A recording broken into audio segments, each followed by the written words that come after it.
ಎಲ್ಲ ನನ್ನ ಆತ್ಮೀಯ ಬಂಧುಗಳಿಗೆ ಪ್ರೀತಿಯ ನಮಸ್ಕಾರಗಳು. ಬೆಳಗ್ಗೆ ನಮ್ಮ ಹಿತೈಷಿಗಳೊಬ್ಬರು ಫೋನ್ ಮಾಡಿದರು.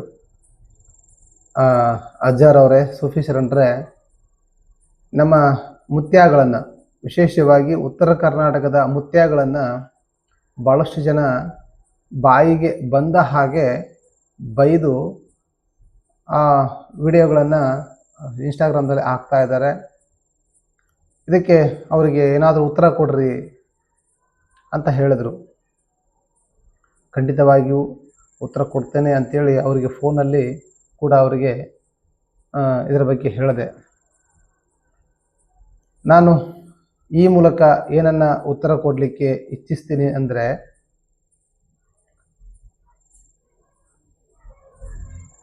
ಈ ಬೈಯೋರಿಗೆ ಯಾವುದೇ ಕಾರಣಕ್ಕೂ ನಾನು ಅವರಿಗೆ ಒಂದು ಶಬ್ದವನ್ನು ಬೈಬೇಡಿ ಅಂತ ಹೇಳೋದಿಲ್ಲ. ಮುತ್ತೆಯವ್ರಿಗೂ ಕೂಡ ನಾನು ಇನ್ಸ್ಟಾಗ್ರಾಮ್ದಲ್ಲಿ ವಿಡಿಯೋಗಳನ್ನು ಹಾಕಬೇಡಿ ಅಂತ ಹೇಳೋದಿಲ್ಲ. ಈ ಬೈಯೋರು ಇಲ್ಲದೇ ಇದ್ದಾಗ ನಮ್ಮಂತಹ ಸ್ವತಃ ನನ್ನ ಹಿಡ್ಕೊಂಡು ಹೇಳ್ತೇನೆ ನಾನು, ಬೈಯೋರು ಇಲ್ಲದೆ ಇದ್ದಾಗ ನಮ್ಮಂತಹ ಮುತ್ಯಗಳ ಮುಕುಳಿ ಮ್ಯಾಕ್ ಹೋಗುತ್ತ. ನಮ್ಮಂಥ ತಾತನವರ ನಾವು ಕೂಡ ತೊಗಲಿನ ತಾತಗಳೇ, ಅರ್ಥ ಮಾಡ್ಕೊಳ್ರಿ. ನಾವು ಮನುಷ್ಯರೇ, ಹಾಗಾಗಿ ಬೈಯೋರು ಇರಬೇಕು. ಹಾಗಾದಾಗ ಮಾತ್ರ ನಾವುಗಳು ಹಿಡಿತದಲ್ಲಿ ಇರ್ತೀವಿ. ಅಯ್ಯಪ್ಪ ಬೈಯೋರು ಇದ್ದಾರಪ್ಪ, ಸ್ವಲ್ಪ ನಾವು ಕೂಡ ಸೂಕ್ಷ್ಮವಾಗಿ ಇರಬೇಕಪ್ಪ ಅಂಥೇಳಿ ನಾವು ಕೂಡ ಸ್ವಲ್ಪ ಆಲೋಚನೆ ಮಾಡ್ತೀವಿ. ಕೆಲವು ಬಂಡತನಕ್ಕೆ ಬಿದ್ದು ಕೂಡ ವಿಡಿಯೋಗಳನ್ನು ಹಾಕ್ತಾರೆ, ಆ ಮಾತು ಬೇರೆ. ನಾವು ಮುತ್ಯಗಳಿಗೂ ಕೂಡ ವಿಡಿಯೋ ಮಾಡಬಾರ್ದಪ್ಪ ಅಂತ ಹೇಳಂಗಿಲ್ಲ, ಆ ವಿಡಿಯೋ ಈ ವಿಡಿಯೋ ಮಾಡಬಾರ್ದಪ್ಪ ಅಂತಲೂ ಹೇಳಂಗಿಲ್ಲ. ನಿಮ್ಮ ಇಷ್ಟ, ನಿಮ್ಮ ಕಾರ್ಬಾರು, ಅದರಲ್ಲಿ ಯಾವುದೇ ಡೌಟ್ ಇಲ್ಲ. ಬೈಯೋರ್ಗೂ ಕೂಡ, ಟ್ರೋಲ್ ಮಾಡೋರ್ಗೂ ಕೂಡ, ಟೀಕೆ ಮಾಡೋರ್ಗೂ ಕೂಡ ಟೀಕೆ ಮಾಡಬೇಡಿ, ಟ್ರೋಲ್ ಮಾಡಬೇಡಿ, ಬೈಬೇಡಿ ಅಂತಲೂ ಹೇಳೋದಿಲ್ಲ. ಇದು ಒಂದು ಈ ಪ್ರಕೃತಿಯ ಬ್ಯೂಟಿ, ಈ ಒಂದು ನೇಚರ್ನ ಒಂದು ಸುಂದರತೆ. ಇದು ಈ ಪ್ರಕೃತಿಯ ಸುಂದರತೆ. ಇದು ಯಾವಾಗ ಯಾವುದು ಅತಿ ಆಗುತ್ತೋ ಅದನ್ನು ಬ್ಯಾಲೆನ್ಸ್ ಮಾಡಲಿಕ್ಕೆ ಪ್ರಕೃತಿ ಅದರ ವಿರುದ್ಧವಾಗಿ ಇನ್ನೊಂದನ್ನು ಸೃಷ್ಟಿ ಮಾಡಿಕೊಂಡಿರುತ್ತೆ. ಹಾಗೆ ಕೂಡ ಮುತ್ಯಗಳ ಇನ್ಸ್ಟಾಗ್ರಾಮ್ನಲ್ಲಿ ಮುತ್ಯಗಳ ಹಾವಳಿ ಹೆಚ್ಚಾದಾಗ, ಮುತ್ಯಗಳು ಅತಿಯಾಗಿ ವರ್ತನೆಯನ್ನು ತೋರಿದಾಗ ಅದನ್ನು ಕಡಿಮೆ ಮಾಡಲಿಕ್ಕೆ ಸ್ವತಃ ಪ್ರಕೃತಿ ಇಂತಹವರಿಗೆ ಪ್ರೇರಣೆ ನೀಡಿರುತ್ತೆ.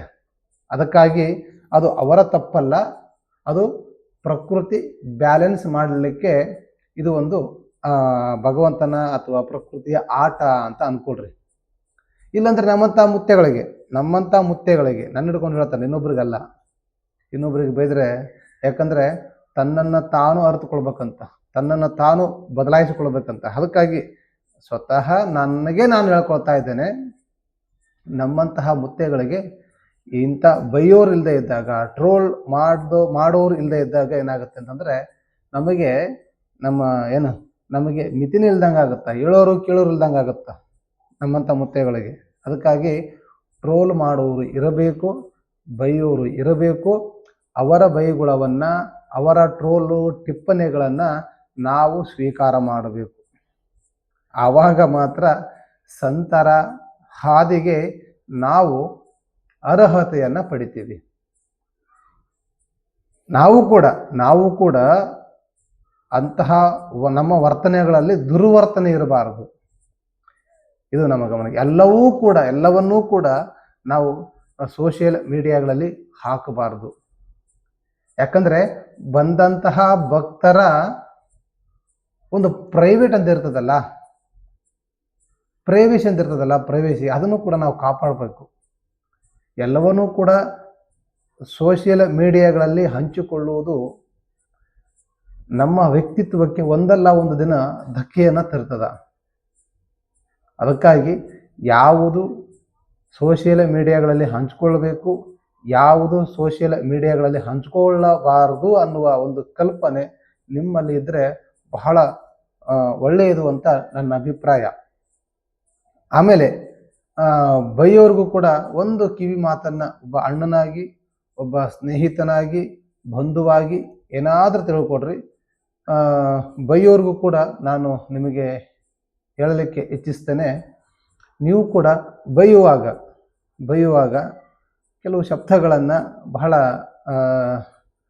ಯಾಕಂದರೆ ನಾವು ಒಂದು ನಾಗರಿಕ ಸಮಾಜದಲ್ಲಿ ಇದ್ದೇವಲ್ಲ, ಹಾಗಾಗಿ ಒಂದು ನಾಗರಿಕ ಸಮಾಜದಲ್ಲಿ ಬಳಕೆ ಮಾಡ್ತಕ್ಕಂತಹ ಪದಗಳನ್ನು ಬಳಕೆ ಮಾಡಿದ್ರೆ ಬಹಳ ಚಂದ. ನೀವು ಬೈಯೋದು ನಮಗೆ ಖುಷಿ, ಯಾಕಂದರೆ ಈ ಪ್ರಕೃತಿ ಬ್ಯಾಲೆನ್ಸ್ ಮಾಡಲಿಕ್ಕೆ ನಿಮ್ಮನ್ನು ಸೃಷ್ಟಿ ಮಾಡಿರುತ್ತೆ. ಪ್ರಕೃತಿಯನ್ನು ಬ್ಯಾಲೆನ್ಸ್ ಮಾಡಲಿಕ್ಕೆ ನಮ್ಮಂಥವ್ರನ್ನ ಸೃಷ್ಟಿ ಮಾಡಿರುತ್ತೆ. ಪ್ರಕೃತಿಯಲ್ಲಿ ಆಗು ಹೋಗುಗಳನ್ನು ಬ್ಯಾಲೆನ್ಸ್ ಮಾಡಲಿಕ್ಕೆ ಅಂತಾನೆ ವಿಜ್ಞಾನ, ತಂತ್ರಜ್ಞಾನ, ವೈದ್ಯಕೀಯ, ಆಮೇಲೆ ಆಧ್ಯಾತ್ಮಿಕ, ನಮ್ಮಂಥ ಮುತ್ಯಗಳು, ನಿಮ್ಮಂತಹ ಟೀಕೆದಾರರು, ಟ್ರೋಲ್ ಮಾಡ್ತಕ್ಕಂಥವ್ರನ್ನ ಎಲ್ಲರನ್ನೂ ಸೃಷ್ಟಿ ಮಾಡಿದೆ. ಹಾಗಾಗಿ ಪ್ರಕೃತಿಯ ಈ ಭಗವಂತನ ಈ ಚಂದದ ಆಟದಲ್ಲಿ ನಾವೆಲ್ಲರೂ ಕೂಡ ಪಾತ್ರಧಾರಿಗಳು ಅನ್ನೋದನ್ನು ಮರೆಯದೆ ಮಾತಾಡುವಾಗ, ನೀವು ಟೀಕೆ ಟಿಪ್ಪಣಿ ಮಾಡುವಾಗ ಶಬ್ದಗಳು ಅದಕ್ಕೆ ಗೌರವಯುತವಾಗಿ ಇರಲಿ ಅಂತ ನಾನು ಕೇಳಿಕೊಳ್ತಾನೆ. ಅದು ಗೌರವ ಕೊಟ್ಟು ಬೈಯೋದು ಅದು ನಿಮಗೆ ಬಿಟ್ಟಿರ್ತಕ್ಕಂಥ ವಿಷಯ.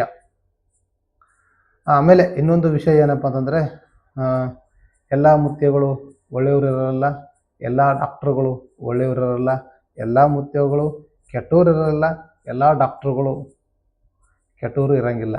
ಅದು ಎಲ್ಲ ಫೀಲ್ಡಲ್ಲೂ ಅಷ್ಟೇ. ವಿಜ್ಞಾನ, ತಂತ್ರಜ್ಞಾನ, ವ್ಯಾಪಾರ, ರೈತ ವರ್ಗ, ಎಲ್ಲ ವರ್ಗಗಳಲ್ಲೂ ಕೂಡ ಒಳ್ಳೆಯವರು ಕೆಟ್ಟವರು ಅಂತಕ್ಕಂತಹ ಪಾಸಿಟಿವ್ ನೆಗೆಟಿವ್ ಇದ್ದೇ ಇರುತ್ತೆ. ಹಾಗಾಗಿ ಇದ್ರ ಬಗ್ಗೆ ಇದನ್ನು ನೀವು ಮನಸ್ಸಲ್ಲಿಟ್ಟುಕೊಂಡು ಏನು ಟೀಕೆ ಮಾಡ್ತೀರಲ್ಲ ಅವರಿಗೆ ಖಂಡಿತವಾಗಿಯೂ ಟೀಕೆ ಮಾಡಬಹುದು. ಅದಕ್ಕೆ ನಿಮ್ಮ ಟೀಕೆಗಳನ್ನು ನಾನು ಸ್ವೀಕಾರ ಮಾಡ್ತೇನೆ, ಯಾವತ್ತೂ ಕೂಡ ಸ್ವೀಕಾರ ಮಾಡ್ತೇನೆ ಅಂತ ಹೇಳ್ತಾ ನನ್ನ ಎರಡು ಮಾತುಗಳನ್ನು ನಿಮ್ಮೊಂದಿಗೆ ಮುಗಿಸ್ತೇನೆ. ಧನ್ಯವಾದ.